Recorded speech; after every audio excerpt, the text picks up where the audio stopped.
Hi dear friends, ഇന്ന് നമുക്ക് നല്ല ടേസ്റ്റി ആയിട്ട് ബ്രോക്കോളി ഫ്രൈ എങ്ങനെ തയ്യാറാക്കാം എന്നതും കാണാം.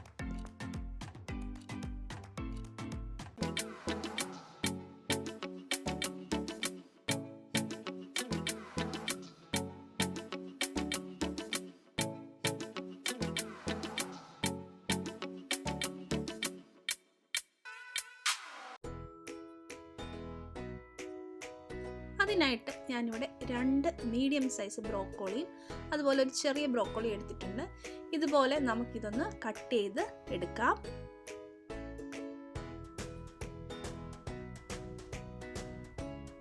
അപ്പോൾ ഇത് ഫുള്ള് കട്ട് ചെയ്ത് ഞാനിവിടെ എടുത്തിട്ടുണ്ട്. നമുക്കിനി ഒരു ബൗൾ എടുത്ത് അതിലേക്ക് നല്ല പോലെ തിളച്ച വെള്ളം ഒഴിക്കാം.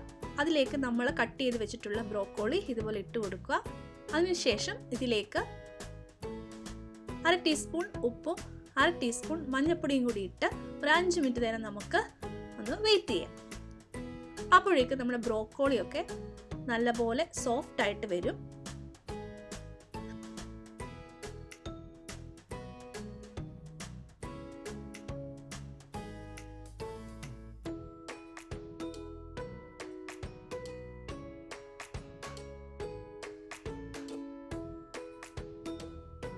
ഇപ്പോൾ 5 മിനിറ്റ് നേരം കഴിഞ്ഞിട്ടുണ്ട്. നമ്മുടെ ബ്രോക്കോളി കളറൊക്കെ മാറി സോഫ്റ്റ് ആയിട്ട് വന്നിട്ടുണ്ട്. ഇതുപോലെ നമുക്കിതിൽ നിന്നും ഒന്ന് മാറ്റിയെടുക്കാം.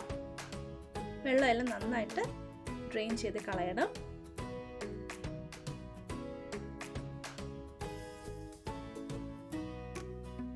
ഇനി നമുക്ക് ഈ ബ്രോക്കോളി മറ്റൊരു ബൗളിലേക്ക് മാറ്റാം. വെള്ളം ഒട്ടും ഇല്ലാതെ തന്നെ നമുക്ക് ഇതിലേക്ക് മാറ്റാം. ഇനി നമുക്കിതിലേക്ക് 1.5 ടേബിൾ സ്പൂൺ കാശ്മീരി മുളക് പൊടി ചേർത്ത് കൊടുക്കാം. 2 ടേബിൾ സ്പൂൺ കോൺഫ്ലവർ ചേർത്ത് കൊടുക്കാം. 2 ടേബിൾ സ്പൂൺ മൈദപ്പൊടിയും 1 ടീസ്പൂൺ ഗരം മസാലയും കൂടി ചേർത്ത് കൊടുക്കാം. 2 ടേബിൾ സ്പൂൺ അരിപ്പൊടി ചേർത്ത് കൊടുക്കാം. കുറച്ച് കറിവേപ്പില ഇട്ട് കൊടുക്കാം. 1 ടേബിൾ സ്പൂൺ നാരങ്ങ നീര് ഒഴിച്ചു കൊടുക്കാം. 2 ടേബിൾ സ്പൂൺ വെളുത്തുള്ളി ഇഞ്ചി പേസ്റ്റ് ചേർത്ത് കൊടുക്കാം. ആവശ്യത്തിന് ഉപ്പ് കൂടി ചേർത്ത് നന്നായിട്ട് നമുക്കിതൊന്ന് മിക്സ് ചെയ്തെടുക്കാം.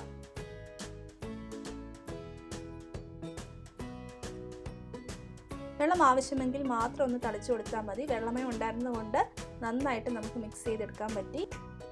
ഇനി നമുക്കിതൊന്ന് ഫ്രൈ ചെയ്തെടുക്കാം.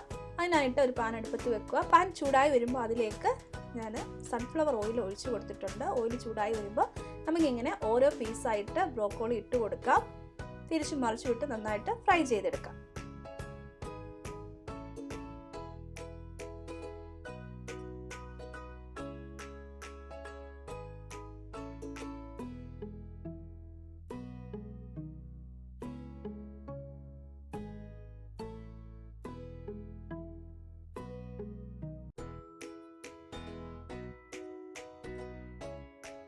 അയണും ഫോളിക് ആസിഡ്, പ്രോട്ടീനും അതുപോലെ കാൽസ്യം, സെലീനിയം, വൈറ്റമിൻസ് എല്ലാം അടങ്ങിയിട്ടുള്ള ഒന്നാണ് ഈ ബ്രോക്കോളി. ഇത് നമ്മുടെ ഭക്ഷണത്തിൽ ഉൾപ്പെടുത്തുന്നത് നല്ലതാണ്.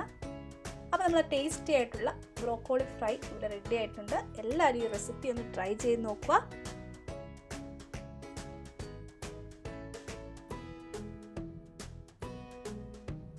വീഡിയോ ഇഷ്ടപ്പെട്ടെങ്കിൽ ലൈക്ക് ചെയ്യാനും ഷെയർ ചെയ്യാനും ചാനൽ സബ്സ്ക്രൈബ് ചെയ്യാനും മറക്കരുത്. അപ്പോൾ വീണ്ടും ഒരു റെസിപ്പിയുമായിട്ട് കാണാം. അതുവരേക്കും ബൈ.